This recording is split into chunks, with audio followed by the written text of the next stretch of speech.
Bismillahirrahmanirrahim. Assalamualaikum warahmatullahi wabarakatuh.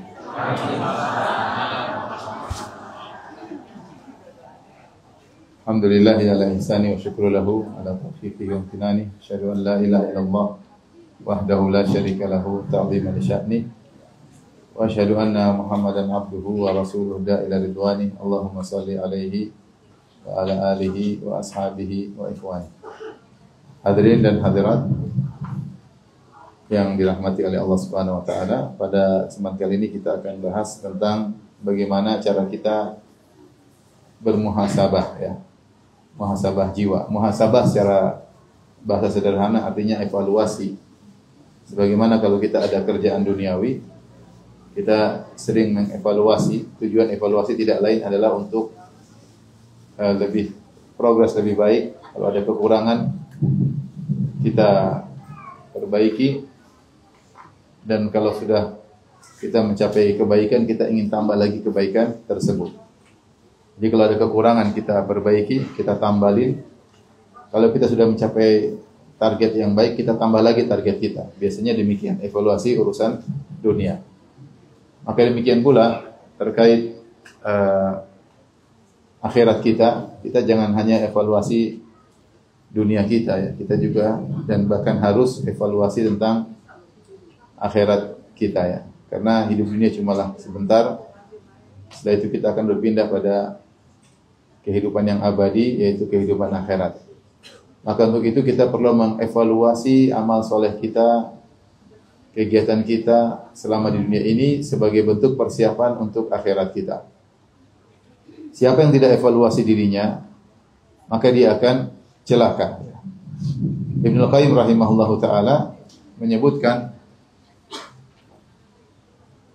tentang bahaya seorang yang tidak melakukan muhasabah, tidak evaluasi tentang kehidupannya untuk akhiratnya. Beliau berkata, "Adharru ma 'alal mukallaf al-ihmal wa tarkul muhasabah wa istirsalu wa tashilul umuri wa tamshiyatuha."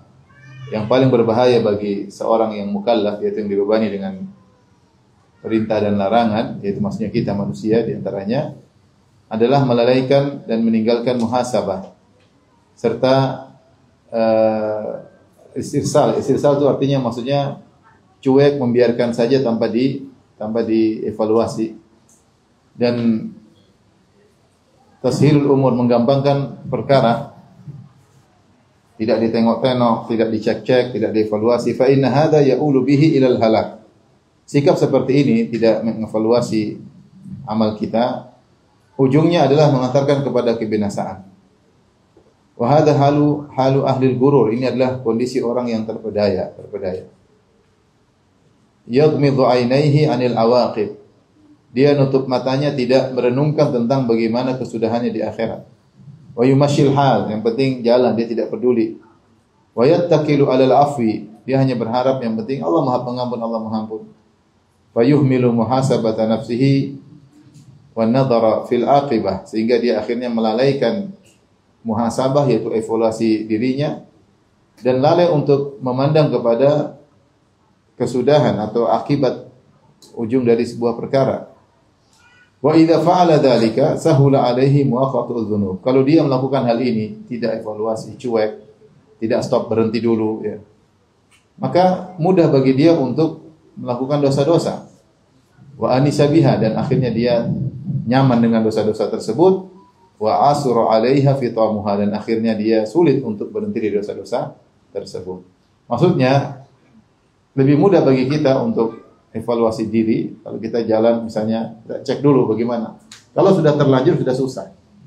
Sudah terlanjur semakin jauh sudah semakin apa? Susah. Ibarat kalau kita punya usaha, kalau kita enggak evaluasi nanti sudah terlanjur rusak, sudah sulit untuk diperbaiki. Tapi kalau sering kita evaluasi, tujuan evaluasi dua, kalau ada kekurangan kita perbaiki, kalau kita sudah mencapai target, kita tambah lagi targetnya agar lebih baik.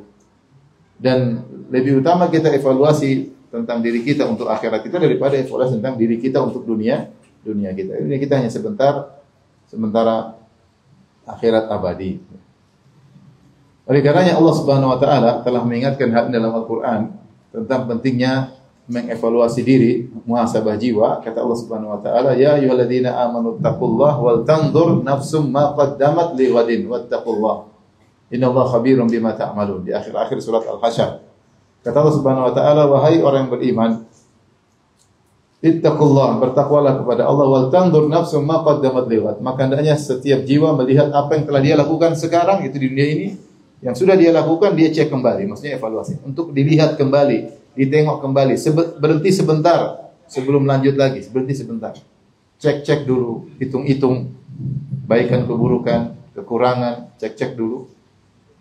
Cek ligodin untuk kehidupannya di masa depan itu di akhirat. Jadi lihatlah apa yang telah lalu untuk masa depanmu. Innallaha khabirum bima ta'malun, karena sungguhnya Allah Maha mengetahui, khabir itu mengetahui dengan detail apa yang kalian lakukan. Kenapa? Karena kalau kita tidak evaluasi nanti ujungnya adalah penyesalan. Semakin kita tidak sering evaluasi, tidak sering muhasabah, ujung-ujung kita sering menyesal. Kita di Indonesia kita merasakan, kalau di dunia kita tidak evaluasi, sering kita menyesal.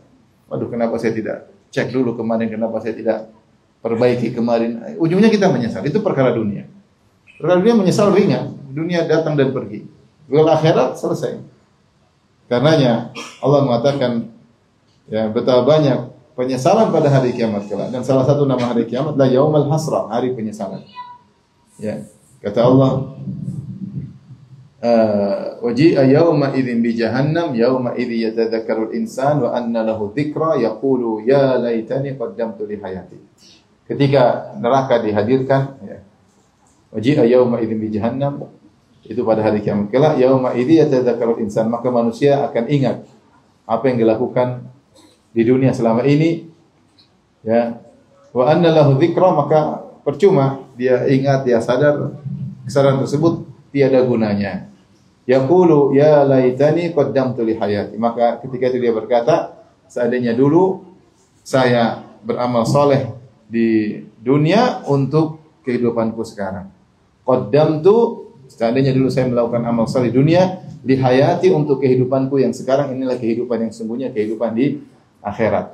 Jadi ini perintah dari Allah untuk bermuhasabah, untuk evaluasi jiwa. Dan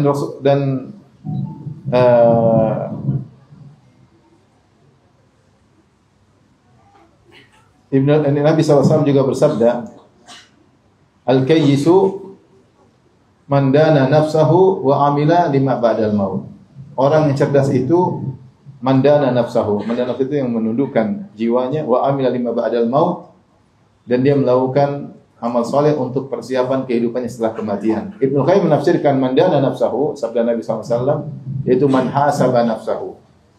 Orang yang cerdas adalah orang yang menghisab jiwanya, yaitu mengevaluasi dirinya. Kita semua sadar kita jarang evaluasi. Kita jalan terus. Sekali kita perlu evaluasi. Udah dakwah, perlu evaluasi. Saya dakwah bagaimana selama ini, perlu dievaluasi. Kehidupan rumah tangga dicek. Kehidupan rumah tangga saya gimana, harus dievaluasi.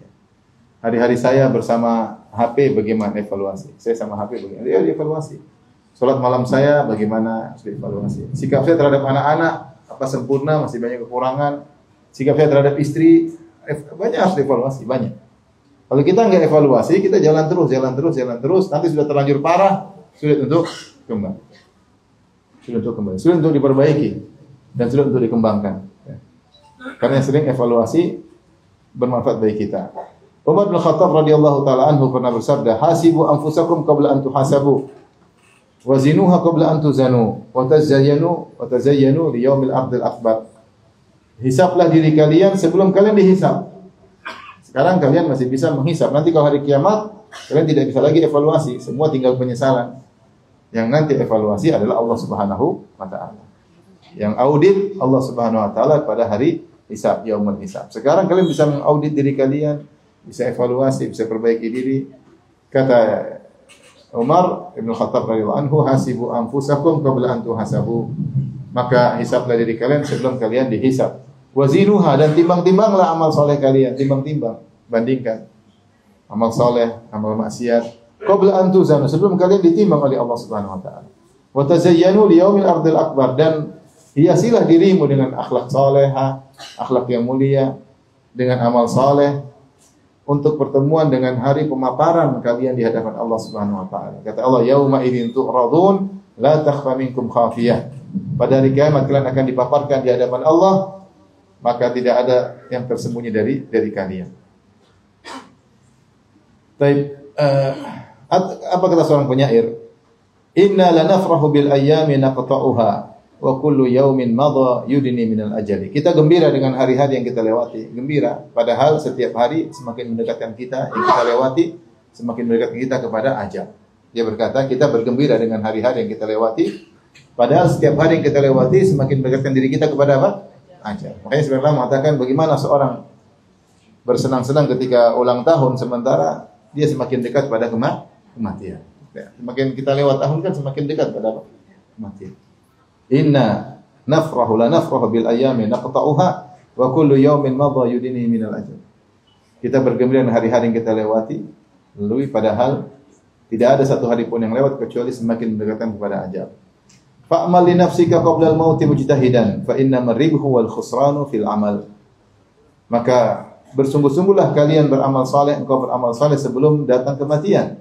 Sungguhnya untung atau rugi tergantung dengan amal. Untung atau rugi pada hari kiamat kelak tergantung dengan amal yang kita lakukan di dunia. Pertanyaan, bagaimana cara kita muhasabah? Bagaimana cara kita muhasabah? Saya akan bacakan sekitar ada 10 cara muhasabah yang dilakukan oleh para ulama, dilakukan para salaf. Kita bisa niru atau meniru salah satu atau yang bisa kita tiru sebagai renungan bagi kita semua, bagi pembicara maupun para pendengar sekalian. Karena kita sangat butuh dengan muhasabah. Kita lalai waktu berjalan tanpa kita muhasabah. Sibuk ikut berita politik, lupa untuk muhasabah. Sibuk ya, berdagang, lupa muhasabah. Ya. Sibuk urusan duniawi, lupa untuk muhasabah. Ya. Sibuk ikut berita, lupa untuk muhasabah. Baik, ada beberapa metode yang ditempuh oleh para ulama untuk muhasabah jiwa, evaluasi jiwa kita agar kita menjadi lebih baik. Tujuan kita lebih baik, tujuan kita agar kita tidak lalai atau dipanggil oleh Allah dalam kondisi lalai. Pertama, metodenya Ibnu Qayyim rahimahullahu taala. Metodenya Ibnu Qayyim rahimahullahu taala, beliau berkata dalam kitabnya Ighathatul Lahfan, kalau ingin muhasabah ya, perlu melihat mengecek secara skala prioritas yang lebih utama mana, kemudian yang terusnya dan seterusnya. Pertama, beliau mengatakan kalau ingin muhasabah, contoh praktik muhasabah. Pertama, cek dulu perkara-perkara yang wajib. Yang apa yang wajib bagi kita, kita cek dulu. Sudahkah kita melakukan dengan baik? Kalau ada kekurangan, kita perbaiki. Karena yang paling penting adalah kewajiban. Jangan sampai ada kewajiban yang kita tinggalkan. Dan manusia, kewajiban banyak yang meliputinya. Kewajiban terhadap Allah, kewajiban terhadap anak istrinya, kewajiban terhadap orang tuanya, kewajiban terhadap pegawainya, kepada bosnya. Dia cek, sudahkah dia menjalankan semuanya? Sudahkah dia menjalankan semuanya? Karena kalau ada kewajiban tidak dia lakukan, maka dia akan dituntut oleh Allah maupun dituntut oleh manusia. Dan saya ingin sampaikan bahwasanya dalam hidup ini terkait dengan manusia ada hak dan kewajiban. Kita punya hak dan kita juga punya apa? Kewajiban. Yang penting kewajiban kita tunaikan. Kalau hak kita tidak diberikan, urusannya gampang, di akhirat kita dapat lebih banyak. Tapi jangan sampai kita dapat hak kita sementara kewajiban tidak kita tunaikan. Karena kewajiban maksudnya hak orang lain tidak kita tunaikan, dia pasti nuntut kita pada hari kiamat kelak. Dan bahkan orang terdekat kita akan nuntut, istri kita akan nuntut, suami kita akan nuntut, orang tua kita akan nuntut, kakak adik kita akan nuntut. Makanya di antara tafsir firman Allah disebutkan oleh sebagian salaf, ya, fa idza ja'atis sakhah yauma yafirul mar'u min akhihi. Ketika ditiupkan sangkala, seorang akan kabur dari saudaranya, wa ummihi wa abi, dia akan kabur dari ayah dan ibunya, wa sahibati wa bani, dia akan kabur dari istrinya dan anak-anaknya. Di antara tafsiran karena dia takut dituntut, dia takut dituntut. Oke, ini cara pertama Ibnu Qayyim. Coba cek kewajibanmu terhadap Allah, misalnya salat 5 waktu oke enggak? Kerjakan enggak? Belum kita bicarakan bagaimana mengerjakan. Yang penting wajib dulu, selesai dulu. Salat 5 waktu. Sunah-sunah belakang. Kita wajib selama waktu kerjakan enggak? Puasa bagaimana? Sudah selesai enggak? Masih punya utang enggak? Zakat dibayar enggak? Sudah kita hitung enggak? Dicek. Kita kena zakat atau tidak? Dicek. Ya, Haji udah punya uang kok nggak daftar-daftar, ini masalah. Haji apa? Wajib ya. Tapi daftar yang benar, jangan cara yang nggak benar ya. Jangan cara menzalimi orang. Pakai visa orang, jangan pakai ya. Yang jelas, maksudnya kita jelas bahwasanya yang wajib-wajib kita sudah kerjakan. Tapi kewajiban misalnya terkait dengan manusia terhadap istri, sudahkah kita tunaikan hak istri? Nafkah sudah kita tunaikan belum? Ya. Nafkah batin maupun nafkah lahir. Nafkah batin sudah enggak? Nafkah batin di antara wa'ashirna bil ma'ruf, kita gauli, kita berakhlak dengan mereka dengan akhlak yang mulia. Kita menghargai mereka lebih daripada menghargai teman-teman kita karena istri, ibunya anak-anak. Bagaimana sudah kita kerjakan belum? Menyenangkan hatinya, ya. Sudah kita kerjakan belum? Ya. Berakhlak mulia. Nafkah lahir, sandang, pangan, papan. Sudah ada rumah belum? Dibelikan baju enggak? Sudah gemuk belum? Kalau gemuk udah aman. Berarti pangan sudah selesai. Artinya kita cek, jangan sampai ada hak istri yang tidak kita tunaikan. Lagi yang poligami, hati-hati. Sudahkah jatah nginap ditunaikan sebenarnya? Jangan sampai cuma nginap di istri muda, istri pertama ditinggal melulu. Atau sebaliknya karena takut sama istri pertama, akhirnya istri muda atau istri kedua akhirnya dilalaikan. Allah Maha tahu. Ini kewajiban terhadap keluarga. Kalau enggak datang hari kiamat, datang badan miring. Sama anak-anak sudah kita tunaikan enggak? Bukan cuma kasih makan minum, didik enggak? Kita nasihati enggak? Kita mutabak, controlling enggak? Telepon, gimana salat belum? Bagaimana baca Qur'annya? Atau kita cuek selama ini cari nafkah? Artinya banyak mau kita cek, harus belajar. Apa sih kewajiban kita? Sama tetangga sudah enggak cek? Tetangga jangan kelaparan, tidak kita pedulikan, tidak pernah kontak dia sakit, tidak pernah kita jenguk. Tahu-tahu sudah di kuburan. Kita enggak pernah tahu. Ini contoh. Ayah, ibu, kakak, adik, sudahkah kita melaksanakan kewajiban sebagai seorang yang menyambung silaturahmi? Sudahkah kita, banyak hal yang mau kita, jadi antara hak kewajiban yang wajib-wajib kita cek. Kalau kita sudah list, aman semua, baik, jaga. Kalau bisa diprogres lebih bagus, kalau ada kekurangan perbaiki. Karena kalau tidak kita akan dituntut. Nah, ibu-ibu apalagi sudah enggak cek hak suami. Diajak keranjang nolak melulu. Ah, ini binasa hari kiamat. Di antara hak suami, kalau suami ingin minta untuk menggauli maka harus nurut. Sudahkah keluar rumah minta izin sama suami? Karena di antara hak suami istri di rumah, tidak boleh keluar rumah kecuali dengan izin apa? Suami. Di antara hak suami kalau ada tamu harus minta izin sama suami. Rumah suami, tidak boleh masukin orang. Mau keluarga, apalagi teman-teman tanpa izin apa? Suami rumah punya suami. Ini hak-hak semua. Harus kenal apa hak suami saya kerjakan atau tidak. Kalau enggak, suami saya nuntut, repot hari kiamat. Jangan berharap lah suami saya pemaaf ya di dunia, di akhirat belum tentu. Dia lagi mau cari bidadari, ngapain maafin kamu? Kita nggak tahu, Allah alam. Hari kiamat, hari yang sangat apa? Tadi seorang kabur lari dari bapaknya, lari dari ibunya, lari dari anak-anaknya. Tidak mau dituntut. Maka bikin daftar list kewajiban, ada enggak kewajiban yang bisa bekerjakan. Sama pegawai saya ada enggak saya dolim sama dia? Jangan-jangan saya belum kasih gaji, jangan-jangan saya menyuruh dia kerja lebih daripada yang seharusnya. Tanya, kamu itu enggak kerja seperti ini? Kalau enggak usah kerja sama saya. Daripada saya dosa misalnya. Tanya. Sama pegawai, kalau kita pegawai tanya sama bos, saya kerjakan yang sesungguhnya, kerjaan tugas sebagai kesepakatan. Kalau enggak dia akan nuntut kita pada hari kiamat kelak. Ini maksud saya perlu dicek. Jangan kita kerja sudah kontrak kerja, gaji sudah sekian, ternyata di kantor kita main HP melulu, misalnya main game di kantor, sehingga waktu yang harusnya kerja tidak dioptimalkan untuk kemajuan kantor. Ini musibah. Dia gaji kamu bukan untuk main game di kantor, dia gaji kamu untuk mengoptimalkan kerjaan. Ya.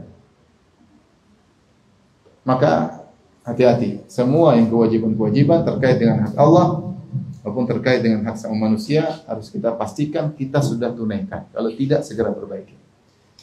Yang kedua kata Ibnu Qayyim rahimahullah terkait dengan yang haram-haram. Haram-haram udah kita, apa saja ya. Coba kita cek-cek. Sudah enggak kita tinggalkan. Masih banyak kok, masih hobi nonton film Korea, masih nonton film India. Ya. Nonton film Korea siapa namanya? Kim Ong ya. Saya nggak tahu film artis-artis Korea ya. Ibu-ibu apalagi ya Allah. Ibu-ibu nonton film Korea, nonton cowok-cowok cantik di situ. Gitu sudah lihat suami ajak ke ranjang udah nggak tertarik lagi. Karena biasa sering lihat apa cowok-cowok cantik. Lihat suaminya donat gosong repot. Udah gemuk hitam lagi gosong. Dia nggak tertarik, nggak ada syahwat. Ya, kenapa? Karena dia maksiat. Sama laki-laki ngeliat ini, lihat anu. Kita semua maksiat harus kita cek berapa maksiat yang haram-haram. Ada kita memutuskan silaturahmi, cek. Saya silaturahmi nggak ada masalah nggak sama kakak adik. Mungkin saya maki kakak, saya maki adik. Ada nggak saya merendahkan orang lain? Mungkin saya merendahkan pembantu saya hina dia, atau saya merendahkan supir saya, atau saya merendahkan pegawai saya. Ini haram semua. Dicek satu. Kalau nggak dicek susah. Kita hari-hari berlalu kita cuek aja. Ini kan masalah itu kan mengatakan yang baik itu cuek. Jalan, masyil umur. Perkara yang penting jalan tidak dicek. Tahu-tahu kita mati, tahu-tahu masalah banyak. Karena tidak pernah dievaluasi. Ini sederhana. Ini bukan kasih poin-poin agar bisa kita renungkan. Di antaranya kata beliau muhasabah jiwa, evaluasi jiwa terhadap ghaflah. Ghaflah itu apa? Ghaflah itu lalai, tidak ingat Allah, bukan maksiat, bukan. Tapi kosong gitu aja ngelamun. Terus nggak ada kerjaan, nggak ada kegiatan yang bermanfaat. Namanya apa? Ghaflah, lupa dari Allah Subhanahu wa taala. Betapa sering seperti itu. Iseng-iseng buka medsos setengah jam, mungkin nggak maksiat mungkin, tapi kemungkinannya kecil. Kemungkinan besar kalau udah pegang medsos pasti apa, Mak? Siap. Lihat laki-laki melihat perempuan aurat terbuka pasti itu nggak mungkin dihindari. Dan yang lainnya. Taruhlah tidak maksiat, ternyata setengah jam, 1 jam main-main terus tanpa ada niat karena Allah dan yang lainnya. Ini namanya ghaflah, lupa untuk berzikir kepada Allah Subhanahu wa taala, buat hati menjadi hitam. Dan seterusnya ya. Ini salah satu metode yang disinggung oleh Ibnu Qayyim rahimahullahu taala. Jadi cek yang wajib-wajib, kemudian cek yang haram-haram ditinggalkan. Hati-hati jangan sampai apa? Ghaflah. Yaitu waktu seharusnya tidak ada yang terbuang. Semua waktu harus bermanfaat. Kapan ada waktu terbuang namanya ghaflah. Kita renungkan waktu kita apa semua sudah manfaat atau masa banyak waktu tidak bermanfaat? Masih banyak waktu tidak bermanfaat. Masih banyak waktu kita habiskan tidak mengingat Allah Subhanahu wa taala. Ustaz boleh tinggal olahraga, boleh main olahraga. Olahraga niatnya karena supaya sehat karena Allah. Contoh, nggak boleh jalan-jalan, boleh kita jalan-jalan menyenangkan anak istri karena Allah Subhanahu wa taala. Banyak. Jadi banyak perkara duniawi yang bisa kita lakukan dengan niat karena Allah Subhanahu wa taala. Tapi ini benar-benar tidak ingat Allah, benar-benar main-main, lupa hal yang tidak bermanfaat, ghaflah. Ini salah satu metode. Metode yang berikutnya, metode salah seorang ulama ya.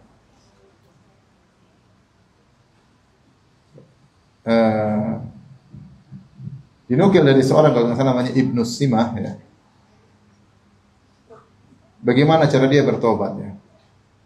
Dia duduk satu hari, kemudian dia memuhasabah jiwanya, evaluasi. Maka dia hitung umurnya. Fa idza huwa ibnu sittina sana, tiba-tiba dia tahu umurnya sudah 60 tahun. Maka dia hitung hari-hari selama 60 tahun, dia hitung ternyata sudah 21.500 hari. 21.500 hari lebih. Kemudian dia berkata, celaka diriku. Aku bertemu dengan Allah. Ini kalau aku bermaksiat sehari sekali, berarti aku bertemu dengan Allah 21.000 maksiat. Ini cara dia hitung. Artinya kalau kita sehari nyicil dosa sekali, berapa banyak maksiat yang kita lakukan? Coba saya mau hitung matematika, sederhana. Taruhlah kita mati 60, taruhlah. Banyak yang sebelum 60. Taruhlah kita meninggal 65 lah, tambah dikit, 65. Kurang masa Masa belum balik 15 tahun, 15 sama dengan berarti 50 tahun. 1 tahun 365 hari kali 365 hari. 18.250 hari. Kalau sehari kita maksiat sekali, kita ketemu Allah membawa 18.250 maksiat. Kalau sehari maksiat 2 kali, ya tinggal kali 2. Kalau 3 kali, tinggal kali 3. Setiap hari nonton film Korea setengah jam, berapa banyak mau ketemu Allah Subhanahu wa Ta'ala. Ini sekedar logika. Sepertinya sepele, tapi ini cara yang bermanfaat untuk renungan bahwasanya sedikit-sedikit namun banyak, lama-lama jadi banyak. Maka seorang hati-hati. Al-Ghazali rahimahullah mengomentari kisah ini tentang cara ulama ini menghisap dirinya. Dia bilang, celaka aku kalau aku setiap hari bermaksiat sehari, aku bertemu Allah dengan puluhan ribu maksiat. Gimana aku bisa menjawabnya di hadapan Allah? Maka Al-Ghazali berkata, "Fahakadha yanbaghi an yuhasibal 'abdu nafsahu 'alal anfas wa 'ala ma'siyatihi bil qalbi wal jawari fi kulli sa'ah." Maka hendaknya demikian seorang hamba menghisap dirinya, yaitu mengapresiasi dirinya berdasarkan nafas-nafas yang keluar darinya. Itu setiap detik maksudnya. Wa 'ala ma'siyatihi, dan dia benar-benar serius memperhatikan maksiat yang dia lakukan. Dengan hatinya, maksiat hati, wal jawari, dan maksiat anggota tubuh setiap saat. Kemudian kata Al-Ghazali, "Walau ramal 'abdu bi kulli ma'siyatin hajaran fi darihi lam tala ad-daru fi muddatin yasiratin qaribatin min umrihi." Kalau seandainya setiap dia maksiat, dia lempar 1 batu di rumahnya. Nengok cewek, lempar 1 batu. Dengar gibah, lempar 1 batu. Nonton film Korea setengah jam, sudah berapa maksiat, langsung 1 keranjang batu. Menghina orang, lempar. Merendahkan orang, ngejek orang dalam hati, merendahkan orang, hasad, lempar batu. Riya, lempar batu. Ujub, lempar batu. Kata Al-Ghazali, belum waktu sebentar, rumahnya sudah akan penuh dengan apa? Batu. Cuma kita kan nggak pernah begitu. Kita cuek aja, cuek. Makanya orang yang gurur, yang terpedaya, ya yang Allah Maha Pengampun, Allah Maha Pengampun, sehingga dia tidak pernah evaluasi jiwa. Walakinnahu yatasahalu fi hifdzil ma'asi wal malakani yahfidhani alaihi tarik. Akan tapi seorang mempermudah, menggampangkan maksiat, sementara 2 malaikat yaitu Raqib Atid senantiasa mencatatnya. Kata Allah, ahsahullahu wa nasuh. Allah mencatat semuanya sementara mereka melupakan maksiat yang mereka lakukan.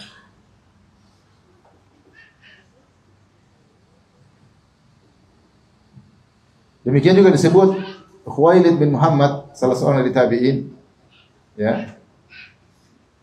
Dia menghisap dirinya. Dia berkata pada dirinya sendiri, "Ya Khuwailid bin Muhammad, qad ammarnaka 60 sana kama sana'ta fiha." Wahai Khuwailid, ya, engkau telah dipanjangkan umur 60 tahun. Apa yang kau lakukan dengan 60 tahunmu? Ya. Maka dia hitung waktu dia untuk tidur selama 60 tahun banyak. Tidur malam sekian jam, tidur siang sekian jam.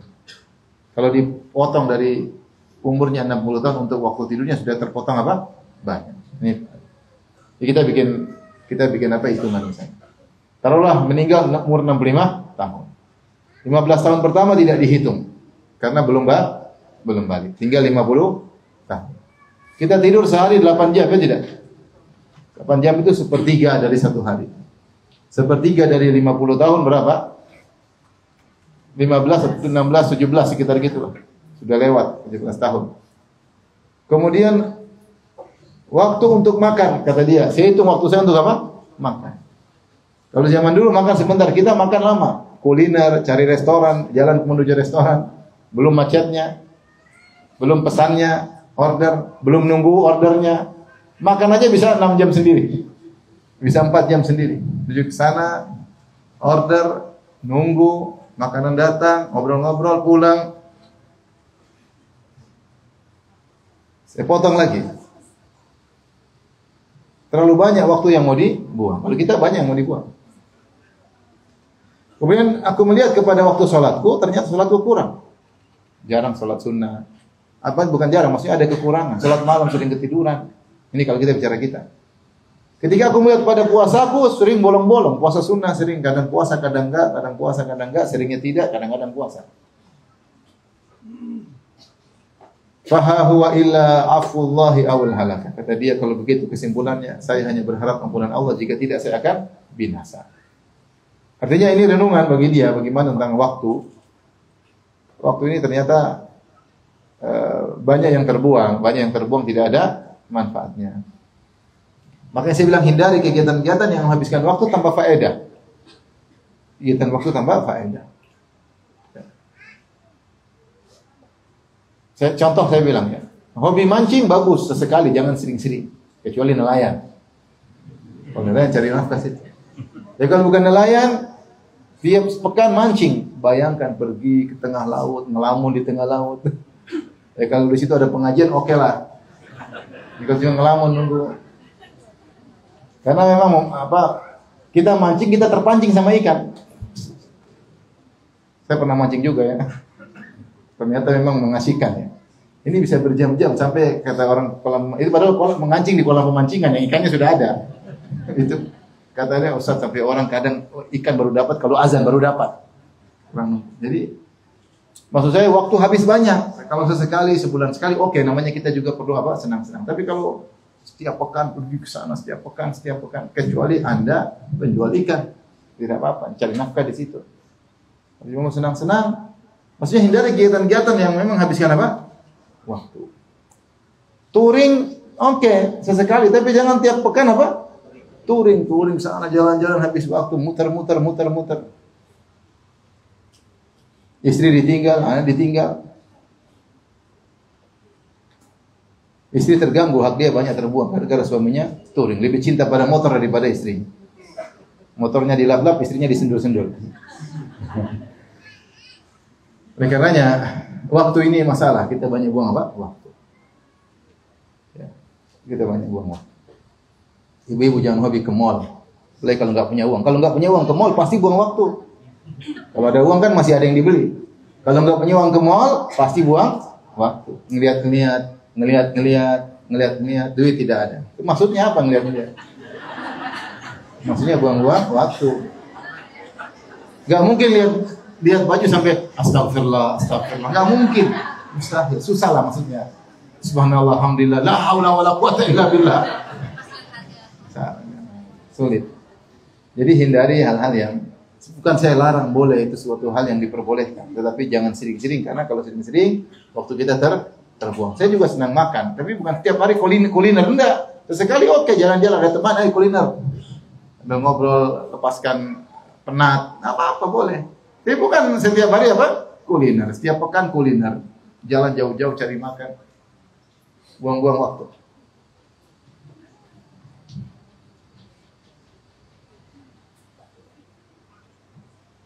Ini yang kedua. Metode yang ketiga yang dilakukan oleh Al-Ahnaf bin Qais, yaitu dia menyentuh api supaya dia takut kepada Allah Subhanahu wa taala.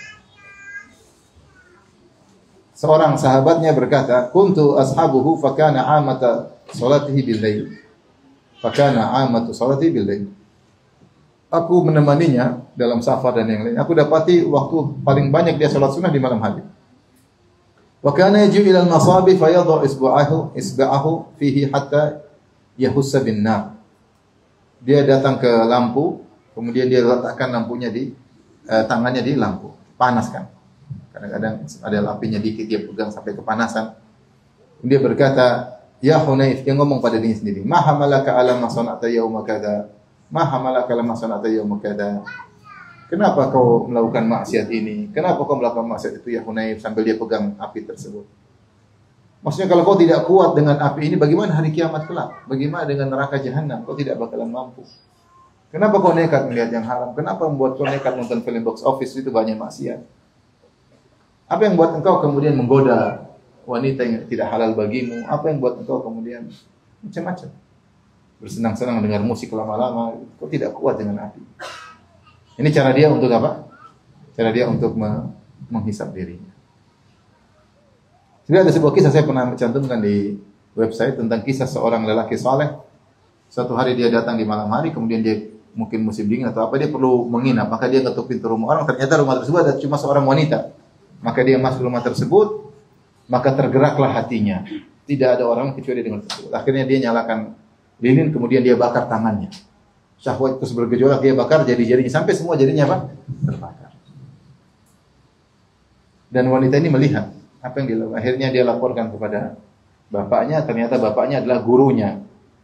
Akhirnya keesokan harinya bapaknya bilang, guru dia, murid-muridnya, siapa di antara kalian coba angkat tangannya, dia pengen lihat. Akhirnya dia angkat tangan, tangannya semua apa? Luka. Ternyata lelaki itu yang tadi malam berlawan dengan syaitan, berhadapan dengan syahwatnya dengan meletakkan tangannya di api. Akhirnya dinikahkan sama putrinya. Ya. Sama ada seorang menegur temannya suka pergi ke luar negeri. Kemudian dia kadang-kadang teman-temannya berzina di luar negeri. Maka salah seorang kawannya mengatakan, "Akhi, zina kan bisa masukkan neraka." Ya. Tapi kalau seorang berzina misalnya masuk neraka, berapa lama dia neraka? Teman-temannya bilang, ya mungkin ya setahun, mungkin enggak 100 tahun, ya mungkin aja. Gara-gara satu zina 100 tahun mungkin enggak? Mungkin. Hari kiamat kan abadi. Mungkin enggak 1000 tahun gara-gara satu zina? Mungkin. Bukan tidak mungkin. Mungkinkah sekali berzina 1000 tahun dihukum oleh Allah? Mungkin. Karena kita berbicara tentang sesuatu yang abadi, tidak ada penghujungnya, mungkin. Maka mereka pun jadi mikir, ngeri. Jadi maksud saya, ini metode seorang ulama yang tidak ingin bermaksiat dan dia menyesali, kenapa kau nekat? Sementara api lampu tidak kau kuat tahan. Bagaimana dengan api neraka? Ya. Kita sekarang orang di bawah kuburan, musim panas mungkin di bawah dia kepanasan, mungkin nggak tahu kita. Kita aja di dunia harus pakai AC, nggak pakai AC kita nggak kuat. Ada orang sudah di dalam kuburan, tahu dia merasakan panas atau tidak dalam kuburan tersebut. Kita aja nggak pakai AC setengah mati. Oleh karenanya seorang ingat kalau ingin bermaksiat, ingat bagaimana tentang dampaknya. Ini salah satu metode yang keempat.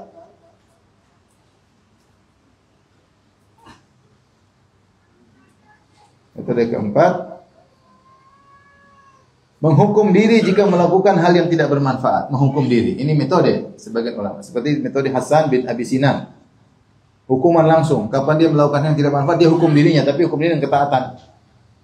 Yuhka diriwayatkan an Hasan bin Abi Sinan marra bi ghurfah. Suatu hari dia lewat satu kamar atau satu bangunan yang indah. Maka dia berkata, mata buniyat hadi, lewat aja pengen tanya, kapan ini dibangun? Kemudian dia menyesal gara-gara tanya gitu. Kemudian dia berkata pada dirinya, wahai jiwaku, tas'alina amma la ya'niki. Kau ngapain tanya-tanya yang bukan urusanmu? La uaqibannaki bisyami sana. Saya hukum kau, saya akan puasa selama setahun. Maka dia pun hukum dirinya gara-gara kepo yang tidak perlu. Jadi dia lihat suatu rumah, dia tanya, ini kapan dibangun ya? Justru dia menyesal. Dia buang umurnya, buang pikirannya pada hal yang tidak bermanfaat, yang bukan urusannya. Dan Rasulullah bersabda, min husni aslamil mar'i tarkuhu ma la ya'ni. Di antara keelokan Islam seorang adalah meninggalkan yang bukan apa? Urusannya. Maka dia hukum dirinya dengan puasa selama setahun.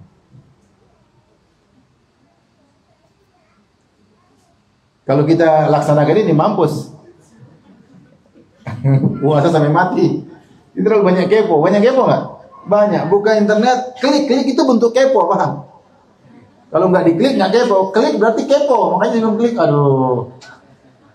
Klik berarti kepo. Yang kalau urusanmu nggak apa-apa, kalau bukan urusan jangan. Saya yang sering bilang sebagian laki-laki ikut berita artis ini dicerai, artis ini, artis ini gugat suaminya. Ngapain kita ikuti berita artis? Kecuali kalau Anda mau nikahi. Berarti nggak apa-apa karena perlu tahu tentang bagaimana kondisinya. Ini duit nggak ada, wajah juga nggak jelas. Mungkin dimaki-maki sama si artis itu. Terus ngapain ikut berita kayak gitu? Ngapain juga artis? Ngapain? Ini kepo ini kadang-kadang bentuk kepo itu bentuknya apa? Ngeklik. Itu namanya kepo. Dia gara-gara nanya ini kapan dibangun, dia menyesal. Dulu orang-orang para ulama menghargai umur dan waktunya, menghargai pikirannya. Kita buang-buang umur seenak-enaknya. Sudah amal sedikit buang umur, berjam-jam cuek. di depan medsos berjam-jam, santai aja, kayaknya nggak ada masalah. Nggak ada masalah buang-buang umur. Ini berat. Setiap kepo puasa. Nggak usah setahun, coba kita terapkan setiap kepo puasa sehari. Berat atau tidak? Berat. Maka menunjukkan bahwasanya terlalu sering kita melakukan hal-hal yang penuh dengan kekurangan.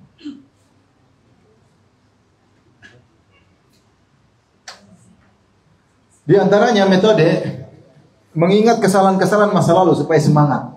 Mengingat masa lalu supaya semangat. Jadi menghisap dirinya pada saat itu. Kamu kan pernah gini, ayo semangat. Kamu pernah salah, ayo semangat.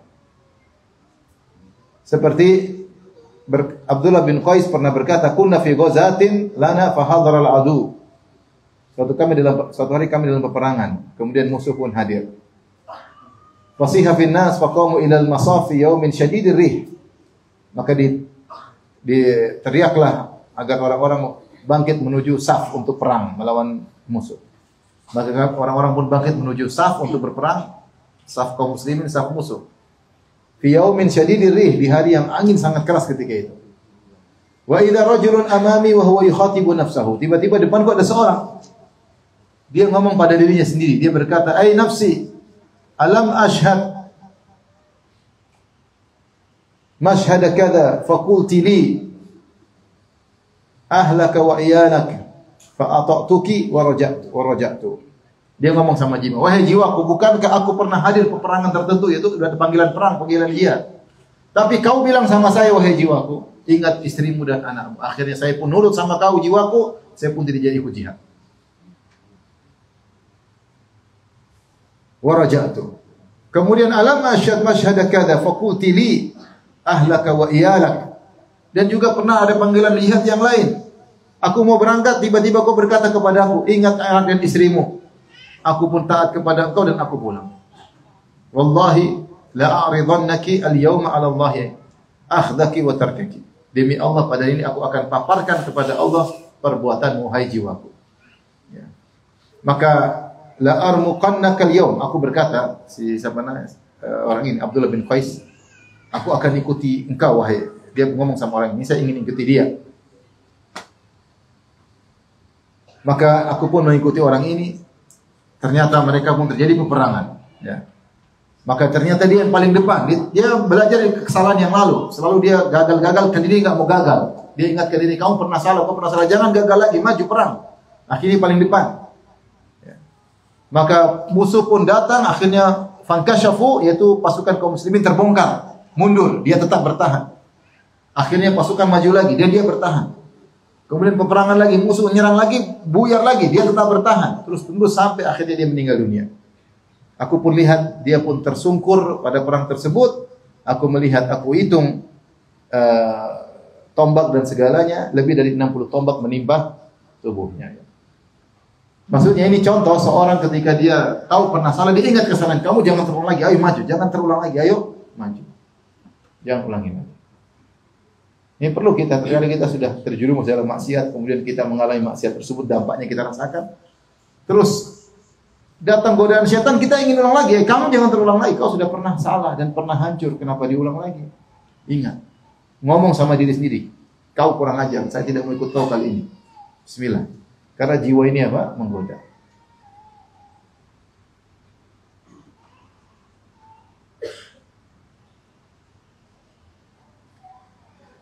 Metode berikutnya, metode yang keenam, metodenya Aun bin Abdullah.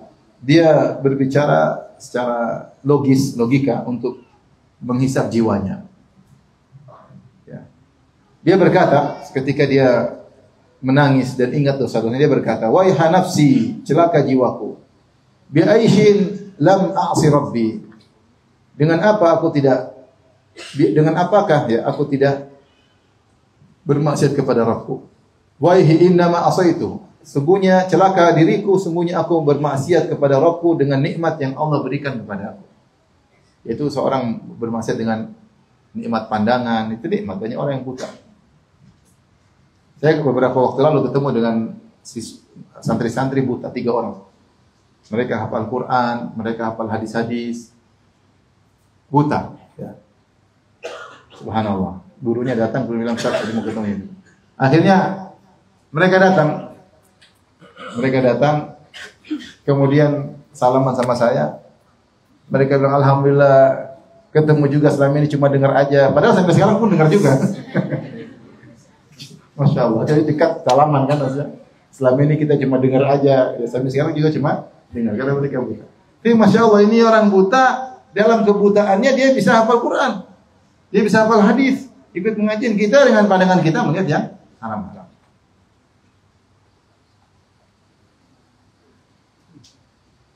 Kemudian berkata, celaka diriku, bagaimana aku bermaksiat, tidaklah aku bermaksiat kecuali dengan nikmat yang Allah berikan kepada. Makanya di antara ketika Nabi Yusuf digoda oleh wanita yang dikenal dengan Zulaikha, Imratul Aziz, maka dia berkata, ya, Allah sebut dalam Al-Quran, kemudian digoda, kata Nabi Yusuf, innahu rabbi ahsana maswaya. Sungguhnya Rabbku telah berbuat baik kepadaku. Di antara tafsiran maksudnya Allah. Bagaimana saya bermaksiat, Allah telah berbuat baik sama saya. Bagaimana saya bermaksiat, Allah telah berikan saya kesehatan, telah berikan saya rumah, telah berikan saya keluarga. Misalnya kalau kita, telah berikan kita kendaraan. Bagaimana saya bermaksiat kepada zat yang telah memberikan aku banyak kenikmatan. Apalagi kita gunakan nikmat tersebut untuk bermaksiat kepadanya. Jadi Nabi Yusuf mengatakan, innahu rabbi ahsana maswaya. Bagaimana saya bermaksiat, Allah telah berbuat baik kepadaku. Maka Aun bin Abdullah berkata, mana saya bermaksiat? Saya tidaklah bermaksiat kecuali dengan nikmat yang Allah berikan kepadaku.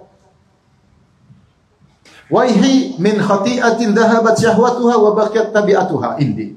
Celaka diriku atas dosa yang aku lakukan, telah sirna kelezatannya, yang tersisa adalah dampaknya.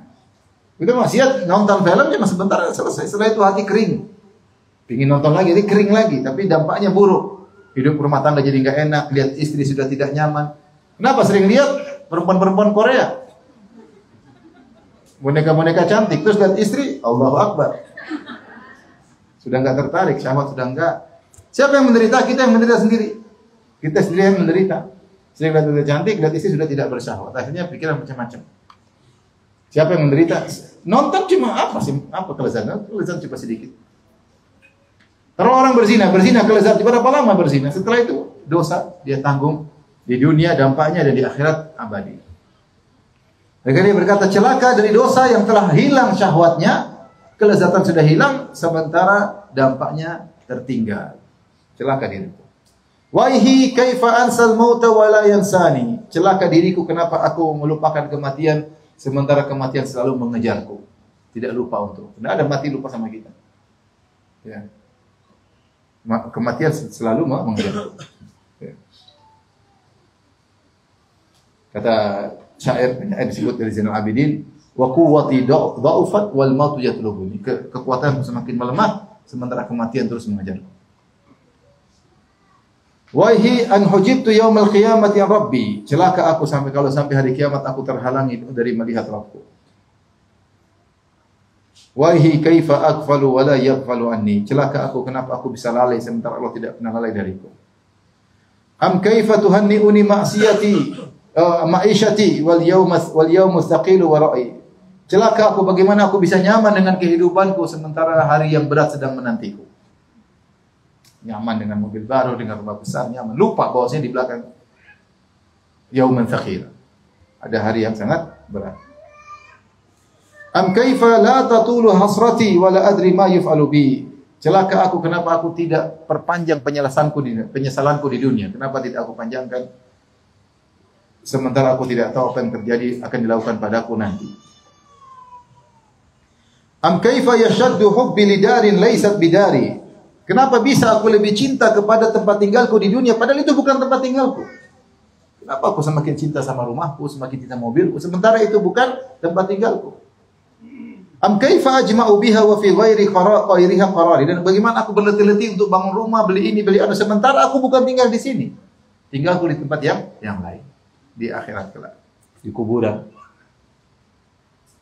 Am kaifa ta'dhumu fiha raghbati wal qalilu fiha yakfini. Kenapa aku begitu semangat mencari dunia yang berbanyak sebenarnya sedikit sudah cukup. Ini semua dia menghisap jiwanya dengan logika. Am kaifa uthiruha wa qad adarrat biman atharaha qalbi. bima athara qabli. Bagaimana aku mendahulukan dunia daripada akhirat sementara telah aku lihat banyak orang menderita karena mendahulukan dunia daripada akhirat. Aku sudah lihat, tapi aku tidak mengambil pelajaran. Am kaifa la ubadiru bi amali qabla an yughlaq babu taubati. Kenapa aku tidak segera beramal saleh ya, sebelum ditutup pintu taubatku? Itu sebelum datang kematian. Seorang merenungkan hal ini, buat dia semangat beramal saleh. Ini metode yang keenam. Metode yang ketujuh, metodenya Umar bin Khattab radhiyallahu taala anhu, jujur dalam menghisap jiwanya. Anas bin Malik berkata, "Dakhala Umar bin Khattab radhiyallahu anhu ha'itan fasami'tuhu yaqul." Kata Anas, aku melihat Umar masuk dalam sebuah kebun, lalu aku mendengar dia berbicara sendiri. Antara aku dengan dia ada dinding. Tidak sengaja Anas di balik dinding dan Umar ngomong di balik dinding kebun. Dia berkata, "Umar bin Khattab, Amirul, hai Umar." Dia ngomong sama dirinya, "Wahai Amirul Mukminin." Artinya, hai sang presiden kaum mukminin, gampangnya demikian. "Wallahi la tattaqiyanna Allah ya Ibn al-Khattab aw la yu'adzibannak." Bertakwalah engkau kepada Allah atau Allah akan mengadab. Dia ngomong sama dirinya. Itu Umar, sekelas Umar yang sudah dijamin surga oleh Nabi sallallahu alaihi wasallam. Yang Nabi pernah masuk istananya di surga. Sampai ada bidadari di sampingnya. Nabi mau masuk, Nabi takut Umar cemburu. Nabi bilang, "Ya Umar, saya masuk ke surgamu, saya di luar surgamu, saya ada bidadari, ada jariah di situ. Saya ingin masuk tapi saya ingat kau pencemburu." Kata Umar, "A'alaika aghar ya Rasulullah." "Ya Rasulullah, masuk aja. Masa saya cemburu sama kamu, masuk aja." Rasulullah sudah bilang dia punya istana di surga, tapi dia tetap takut kepada Allah Subhanahu wa taala.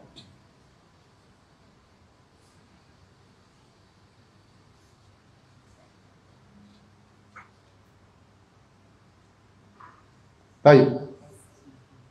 Di antara metode yang dilakukan juga oleh sebagian salaf, Rabi' bin Husaim. Rabi' bin Husaim salah seorang tabi'in kalau tidak salah. Dia bikin lubang semacam kuburan. Ya. Kalau idza wajada fi qalbi qasawa, kalau dia dapati hatinya kok lagi keras, kok enggak nyaman, enggak terenyuh kepada ayat-ayat Allah atau sesuatu, dia masuk dalam kuburan, dalam lubang, kemudian dia tutup. Kemudian dia membayangkan seandainya sudah mati. Kemudian berkata, "Rabbi irji'uni, Allah kembalikan aku. La'ali amalu shalihan bima tarak." Apa perkataan orang dalam kuburan? "Rabbi irji'uni, Allah kembalikan aku ke dunia. La'ali amalu shalihan bima tarak." Siapa tahu aku bisa melakukan amal saleh yang dulu aku tinggalkan selama di dunia. Kemudian dia keluar, dia bilang, "Aku telah kembali." Setiap dia begitu dia balik. Ya. Untuk agar dia tidak lalai. Kalau zaman sekarang mungkin kita nggak perlu bikin kuburan seperti itu, tapi kita sering ke kuburan. Siapa? Kita jarang ke kuburan. Kuburan, ingat orang ini dulu, orang-orang ini semua dulu di atas muka bumi. Ada yang pejabat, ada yang kaya raya, ada yang sehat, ada yang olahragawan, semua sekarang di bawah kuburan. Sudah nggak bisa apa-apa, sudah selesai. Kita yang masih hidup masih bisa. Mungkin kalau dia hidup, kalau dia bilang, kalau hidup mau apa? Saya mau hafal Quran. Satu hidup mau apa? Saya mau sedekah. Satu hidup mau apa? Saya ingin bangun masjid. Saya ingin ini, ingin sholat malam. Mereka semua sudah tidak bisa karena sudah tidak ada nyawa lagi. Kita sekarang masih hidup, masih bisa. Punya cita-cita masih bisa kita lakukan. Apa kata seorang penyair? "Wallahi law 'ashal fata min umrihi alfan min al-awa'i malika amrihi." Demi Allah, kalau ada seorang pemuda hidup dalam kehidupannya 1000 tahun dan dia nyaman, tentram, dia menguasai urusannya, mutanaiman fiha bi kulli nafisatin, dalam kondisi nyaman, bahagia dengan segala kemewahan yang dia miliki. Wa mutanaiman fiha bi na'ma asrihi, semua kenikmatan di zamannya dia miliki. Wala ya'tarihil hammu tula hayatihi, selama hidupnya tidak pernah sedih. Abadan wala tajril humumu bibalihi, bahkan selama-lamanya dia hidup tidak pernah ada kegelisahan dalam benaknya. Maka nadzalika kulluhu fi an yafi bimayyitin awwala lailatin fi qabri. Ini semua tidak ada faedahnya dibandingkan ketika dia masuk dalam kuburan. Semua tidak ada nilainya. Ya, tidak bisa membayar kesulitan yang dia hadapi kalau masuk dalam kuburan. Percuma hidup mewah, masuk kuburan langsung dalam kondisi apa? Sengsara. Percuma. Orang meninggal tidak dibawa kecuali kain kafan, selesai.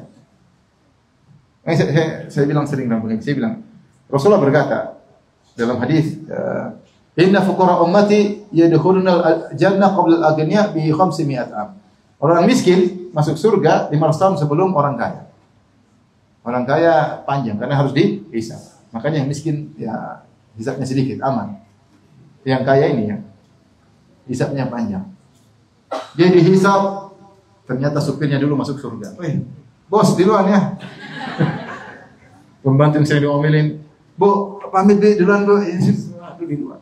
Ibu masih berapa lama ya? Masih 497 tahun. Dia, kayanya dia, kalau dia lahir langsung kaya, namun jarang. Biasanya orang kaya umur 40 tahun. Ada nggak orang lahir langsung kaya? Ada. Tapi jarang-jarang. Kalau dia kaya 60 tahun, dia kaya 60 tahun, nikmati sejalan saya mati kaya melulu. Ternyata untuk hisab kekayaannya 500 tahun. Makanya, kalau kita tidak siapkan amal soleh, sangat merugi. Sangat apa? Merugi. Semua kaya ini kenikmatan, semua sirna dengan malam pertama dalam kuburan. Baik, metode yang ke-9, metodenya Umar bin Abdul Aziz tentang merenungkan bagaimana pertanggungjawaban yang berat. Istrinya Fatimah bintu Abdul Malik, istrinya Umar bin Abdul Aziz, bercerita, ya, Umar kalau sudah malam hari dia salat 2 rakaat, kemudian dia meletakkan kepalanya di tangannya, ya, mungkin begini atau begini, kemudian dia pun menangis. Kemudian dia sampai terisak, napas dia keluarkan. Ya, aku khawatir keluar nyawa dari dirinya. Dan telah lepas terputus hatinya karena saking isakan yang menunjukkan dia berat. Demikian sampai tiba malam hari. Terus di malam hari terus demikian sampai subuh dia begitu terus merenung menangis. Kemudian di pagi hari dia berpuasa. Kata istrinya, "Fadanautu minhu," aku pun mendekati suamiku. Kenapa begitu?